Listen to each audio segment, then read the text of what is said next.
the world. It is just a leisure for me. But when I am going to India, it always turned out to be a pilgrimage for me.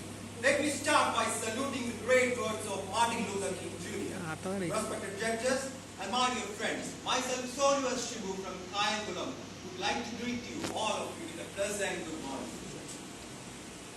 In the modern world, where our country depicts with a secular nature, where our country believes that dignity prospers and we don't believe in imperialism, the topic patriotism and nation building has immense importance to be discussed now.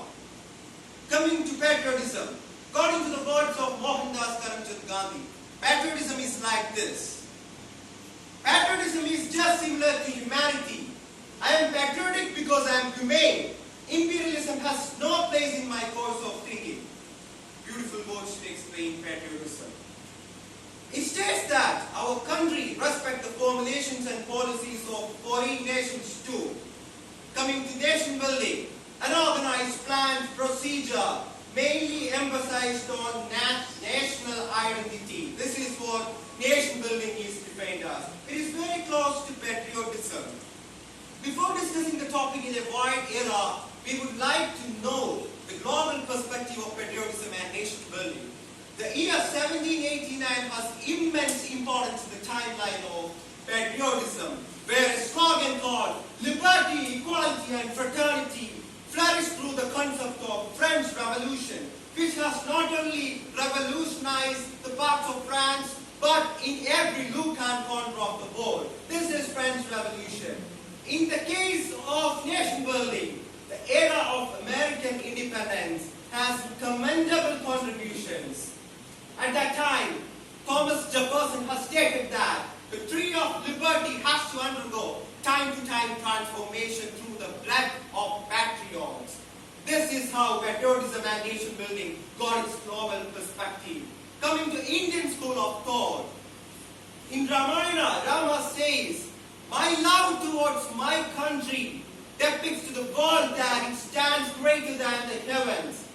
Beautiful words to explain Indian sense of patriotism. The ancient scholar Shukracharya, through his masterclass for Nitisara, has explained the core conduct of patriotism and nation building. In 10th century AD, the great scholar Chanakya, through his master work Arthashastra, clearly defined the concept of patriotism and nation building. This is the Indian school of thought, my dear friends.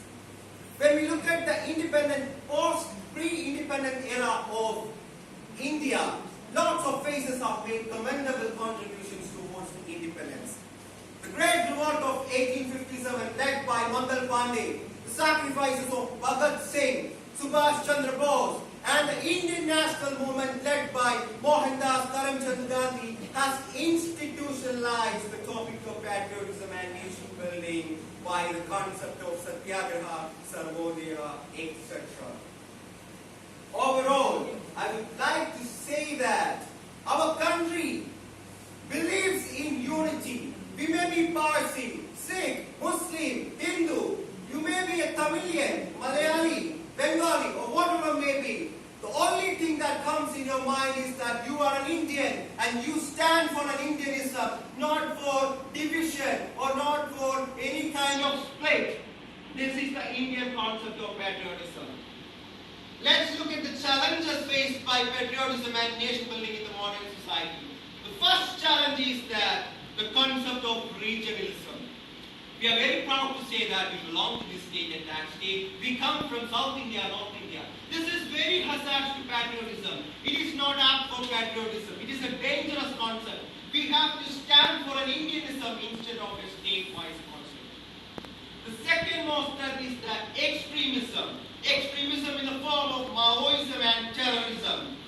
They are politically loaded and emotionally charged. They are getting the access of the downtrodden people in the every nook and corner of the Maoist corridors of the nation.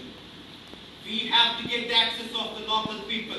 We need to provide them education. We need to make them aware of the concept of nationalism. Then they will give us back democracy. This is how we tackle with Maoism. In the case of terrorism, the great sacrifices of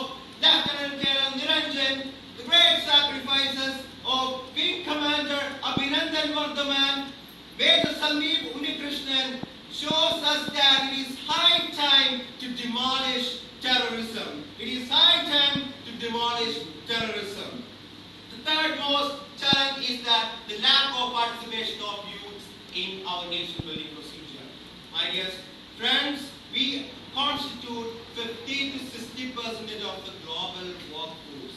50 to 60%. We have enormous opportunity. We have to utilize that opportunity to integrate our nation, to keep the union of our nation. That is how the youngsters have to do. I would like to keep your attention on a famous quote of Dr. APJ Abdul Kalam. Don't try to be handsome. Instead, give your hand to some. What a beautiful word. I would also like to say about an instance. When Captain Batra was fighting in the Kargil sector, Pakistani army has sent him a message to retreat back. Instead, Captain Batra replied, "Ye dil mange more, my heart wants more." This is the concept. This is the motto that we should take as youngsters. The last challenge, the main challenge, is social injustice. Social injustice in terms of women empowerment. We don't have any measures for women empowerment. Do anybody know about Arunachalam Muruganandam? He is termed as the menstrual man of India.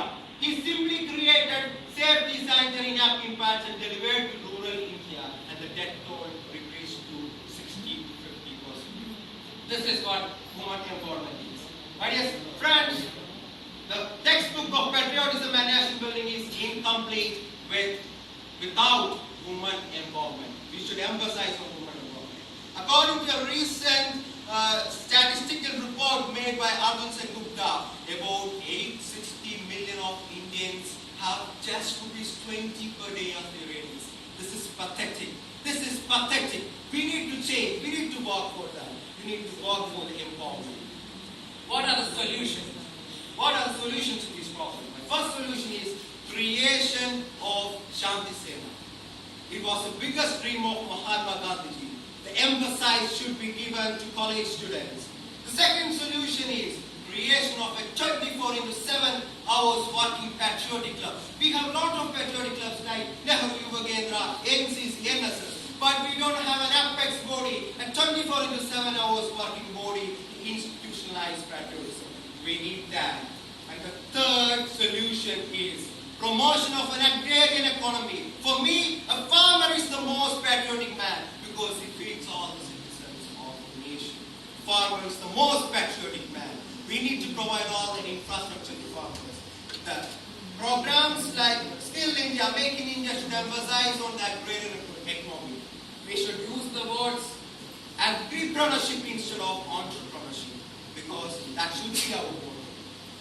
I would like to say another instance. When Swami Vivekananda went to Chicago, an Englishman asked him, "Are you not civilized?" Swami Vivekananda replied, "In your country, the measurement of a tailor determines the personality of a man. But in my country, the measurement of karma determines the personality of man." This is Indian school of thought. This is Indianism. This is what we should follow. We should have muscles of iron and nerves of steel. Finally, I would like to conclude with a famous quote. For national integrity, unity and strength, united together, we should unite under